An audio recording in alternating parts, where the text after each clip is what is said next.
Agora no Falando de Vida, uma palavra de paz, amor e esperança. Momento de reflexão. Pode, senhor Daías, é bom estar Pode, senhor. É bom estar de volta aqui no programa, uma bênção, e parabéns a todos os ouvintes do programa Falando de Vida, que tem muito bom gosto ao escutar esse programa. Sou o missionário Sampaio e quero lhes trazer uma palavra de Deus. Palavra essa que está no Evangelho de Jesus, escrito por João, no capítulo 14. Um texto muito conhecido das Escrituras, que diz o seguinte: não se turbe o vosso coração. Crede em Deus, crede também em mim. Na casa de meu pai há muitas moradas. Se não fosse assim, eu não vou-lhe teria dito, pois vou preparar lugar. E se eu for e vos preparar lugar, virei outra vez e vos levarei para mim mesmo, para que aonde eu estiver, estejais vós também. No versículo 37 do capítulo 10 da carta aos Hebreus está escrito: porque ainda em pouco chito de tempo, o que há de vir virá, e não tardará. Mas o justo viverá da fé. E se ele recuar, a minha alma não tem prazer nele. Nós, porém, não somos daqueles que se retiram para a perdição, mas aqueles que creem para a conservação da alma. Queridos, nós estamos em tempos difíceis. Essa é a primeira palavra da maioria dos pregadores nesses últimos tempos. Tempos difíceis. E não é somente em umas pessoas, em uma família, ou no estado da igreja atual, ou então, não, é no mundo todo. Tempos difíceis, trata-se de um tempo bíblico. A Bíblia Sagrada diz que no final dos tempos, esses sinais que hoje têm acontecido, seria mister. É mister que aconteça. Foi dito por Jesus, palavras que não nos trazem, não é para nos trazer desânimo, mas nos trazer ânimo. De que?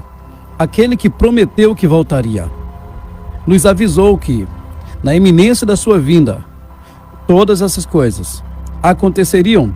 Dificuldade, pai contra filho, irmão contra irmão, e assim, peste, terremoto, fome em vários lugares, o acréscimo, ele disse, o aumento da iniquidade, o esfriamento do amor. Todas essas coisas aconteceriam, e nós estamos vivenciando tudo isso nesses últimos tempos. Mas Jesus, ele nos deixa uma palavra de muito consolo. Em João 14, ele diz: não se turbe o vosso coração, não se atribulem, só creia em Deus, creia também em mim. Na casa do meu pai há muitas moradas.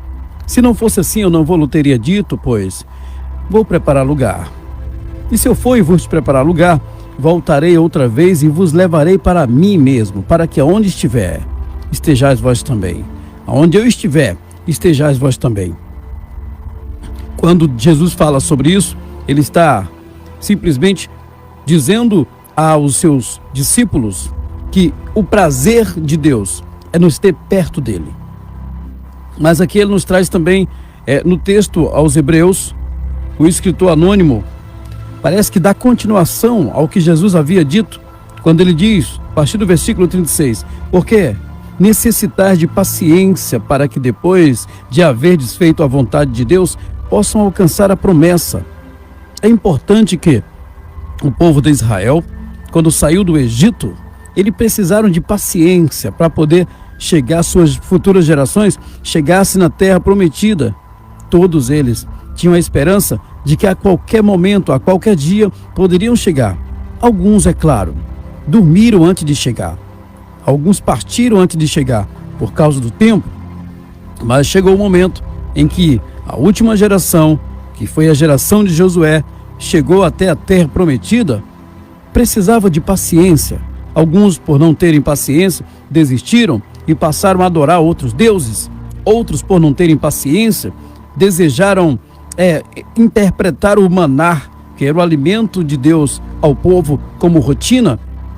E outros estavam ali simplesmente murmurando porque com saudade do Egito, mas quando se trata daqueles que permaneceram, entraram na terra prometida. Deus nos traz uma motivação nessa tarde, que em um pouco chito de tempo, essa expressão é até interessante, porque ainda em um poucocito de tempo, o que há de vir virá e não tardará.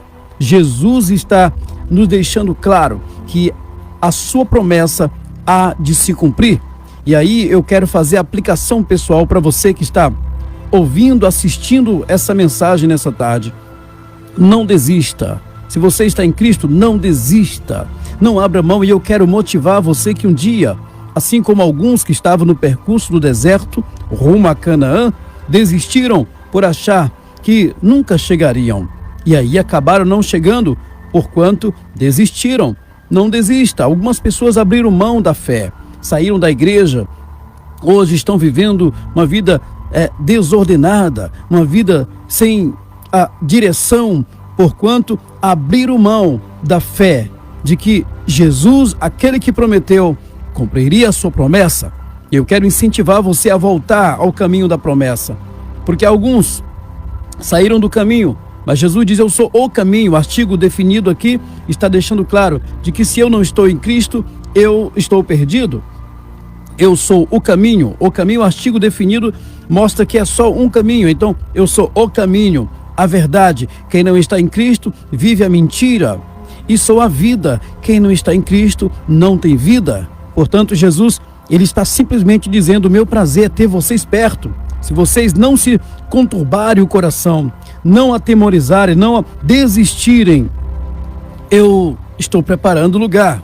E quando eu preparar lugar, voltarei outra vez e vos levarei para mim mesmo, para que aonde eu estiver, estejais vós também. Palavras de esperança para você nessa tarde.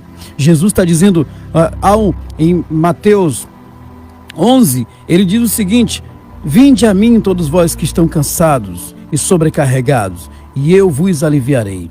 Tomai sobre vós o meu jugo e aprendei de mim, que sou manso e humilde de coração. Quando Jesus fala isso, ele está dizendo: venha, eu quero vocês perto de mim, para que eu possa disponibilizar a vocês a paz e a felicidade que o mundo não pode oferecer, que nada mais pode oferecer. Essa é uma palavra de Deus, vinda do coração de Deus para o seu coração. Eu quero nesse momento estar orando por você. Orando por você. Mas antes disso, o ponto posterior ao texto que Jesus falou, ele disse o seguinte: não se turbe o vosso coração, crede em Deus, crede também em mim. Na casa do meu Pai há muitas moradas. Quando Jesus fala isso, ele está dizendo que há lugar para todos. A minha oração é que você simplesmente se sinta amado por Jesus. Muitas pessoas hoje, Adaías, diz para mim, algumas pessoas já chegaram para mim na praça, por exemplo. Hoje eu estava no presídio. Acabei de falar para você, estava no presídio pregando a palavra dentro do semiaberto. Semana que vem, quarta-feira de manhã, estarei entrando no bloco, onde tem lá praticamente 300 presos lá, em 8 celas, e são pessoas que ficam ouvindo a palavra, pessoas de 18 a 40 anos ali, que poderiam estar dentro de uma faculdade, mas estão dentro de uma cela, preso por infrações que cometeram. E eu estive dando uma palavra para eles lá, mostrando que há mais uma chance. São ali entre eles, todos quando foram presos, quando foram detidos, no momento em que eles foram abordados pelas autoridades, é claro que a primeira coisa que eles pensaram: fracassei, perdi. Mas naquele momento em que as autoridades deteram aquele meliante, aquela pessoa, naquele mesmo momento, outros foram queimados com pneus nos morros, nas bocas. Outros foram mortos por rajadas de bala, outros morreram de overdose. Naquele momento que essa pessoa foi para o presídio, se sentindo fracassado por ter ido para lá, naquele momento, outros não tiveram a chance que ele tem. Ou seja, ele não foi preso, não perdeu. Na verdade, ele ganhou. Deus deu mais uma chance para ele de estar ali sendo guardado para ouvir a palavra de Deus. Foi o que eu falei hoje de manhã lá. Você está sendo guardado para ouvir. Deus te dá uma chance. Nós não podemos culpar Deus das besteiras que nós fazemos. Deus nos deu o poder de escolha. Por isso que Jesus, ele diz o seguinte: não se turbe o vosso coração. Até que Felipe e Tomé questionaram: Senhor, não sabemos o caminho, como podemos saber onde vais? Jesus diz: eu sou o caminho, eu sou a verdade, eu sou a vida. Ninguém vem ao Pai a não ser por mim. E a palavra de Deus para você neste momento é que você veja aonde você está. Porque os caminhos de Jesus, ele tem as referências. Viver em Cristo, aquele que está em Cristo é uma nova criatura. Deus não está em busca de pessoas perfeitas. Entendamos isso. Deus não está em busca de pessoas perfeitas. Ele está em busca de pessoas imperfeitas, para que ele possa aperfeiçoá-los. Jesus não é enrijecido. Jesus foi aquele que manifestou misericórdia quando pessoas fracassadas caíam aos seus pés. Ele curou pessoas que estavam se esvaindo em sangue, como a mulher do fluxo de sangue. Jesus foi aquele que ressuscitou Lázaro apenas pelo fato de crerem que ele estava ali e podia ressuscitá-lo. Aquele que crê em mim, ainda que esteja morto, viverá. Jesus prontamente ressuscita o filho de uma viúva, o filho da viúva de Naim, uma mulher lá na cidade de Naim. Ele ressuscita um rapaz que já ia ser sepultado, já tinha sido velado.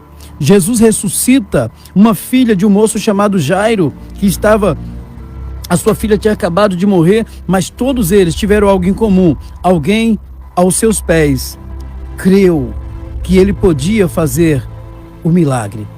Ninguém ali desistiu. Ninguém desistiu de crer. E eu quero incentivar você.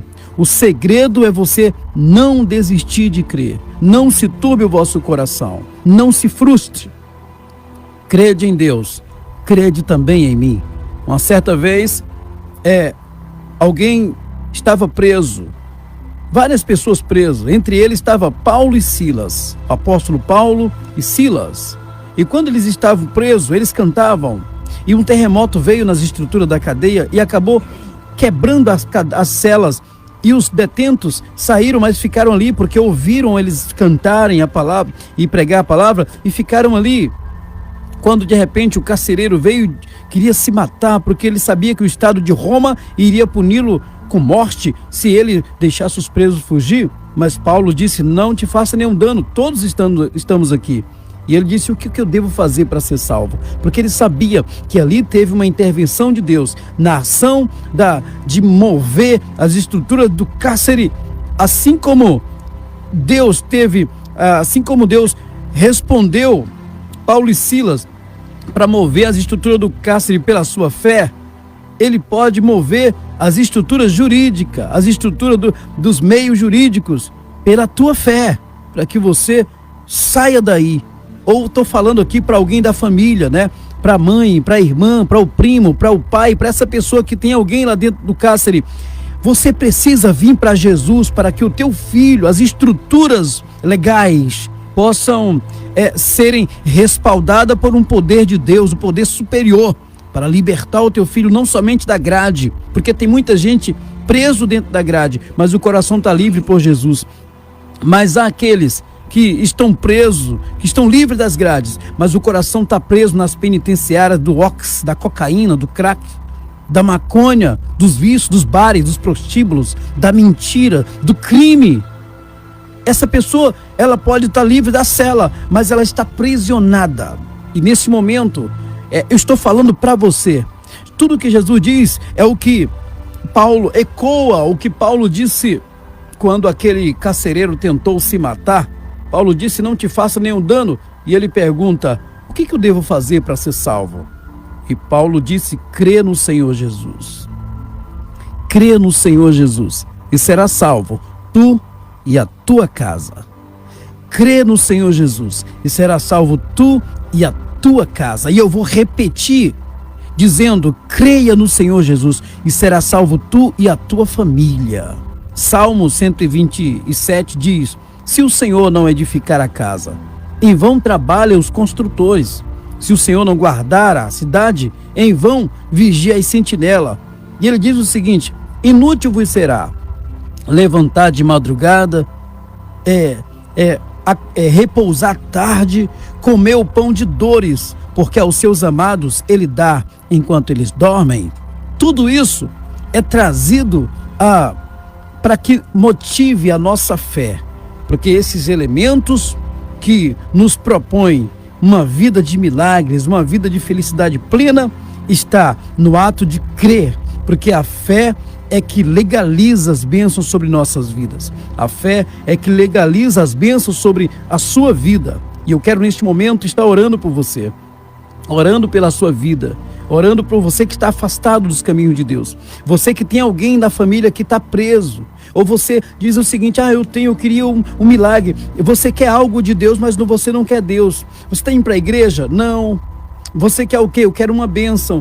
Você quer uma bênção, mas não quer o dono da bênção, o abençoador? Eu quero estar orando para que você, neste momento, onde você estiver, você vai estar orando pelo teu filho, pelo teu esposo, pela tua filha, pela tua família, por uma situação, mas antes de tudo, você vai dizer, vai atender o que o Senhor fala, dizendo: filho meu, dai-me o teu coração. E aí, a partir do momento que você entregar o coração para Jesus, todas as bênçãos, está lá em Deuteronômio 28, se tão somente ouvir a voz do Senhor, tendo o cuidado de fazer tudo conforme o Senhor te ordena, o Senhor te exaltará, e todas essas bênçãos virão sobre ti e te alcançarão. Eu quero estar orando neste momento, e eu quero convidar você a abrir o seu coração e confessar Jesus como Senhor da sua vida.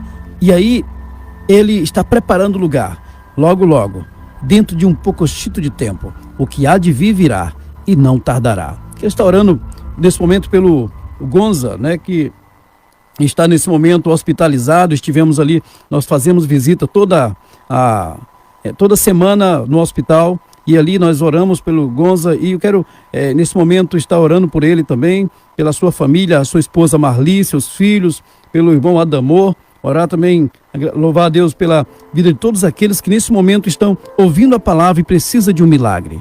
Em nome de Jesus, vamos orar. Senhor meu Deus, em nome de Jesus, eu te apresento essa pessoa que está confessando o teu nome nessa hora. Deus, eu sei que o Senhor conhece o coração. O Senhor é o Deus fiel, que sabe que não há lugar melhor, Senhor. Tu é aquele que faz milagre, que cura a ferida, tira as cicatrizes e remove as marcas. Eu oro pelo Gonza neste momento ali no Hospital Geral. Senhor, ministra um milagre sobre ele. Sobre o Rodrigo também, Senhor, que está ali, Senhor. Ministra um milagre sobre a vida dele. Todos aqueles que estão hospitalizados. Essa pessoa que tem alguém dentro da cadeia, Pai. Meu Deus, entra nessa família, curando essa família moralmente, para que a partir de agora essa pessoa possa sair daquela cela com o seu alvará, e quando sair não é mais um problema para a sociedade. Abençoa, Pai, todos os que ouviram essa palavra. Que haja, Senhor, a bênção do Senhor disponibilizada para aqueles que creem nessa palavra. Em o nome do Senhor Jesus, nós oramos e nós te agradecemos. Amém. Que Deus te abençoe, em nome de Jesus. Momento de reflexão.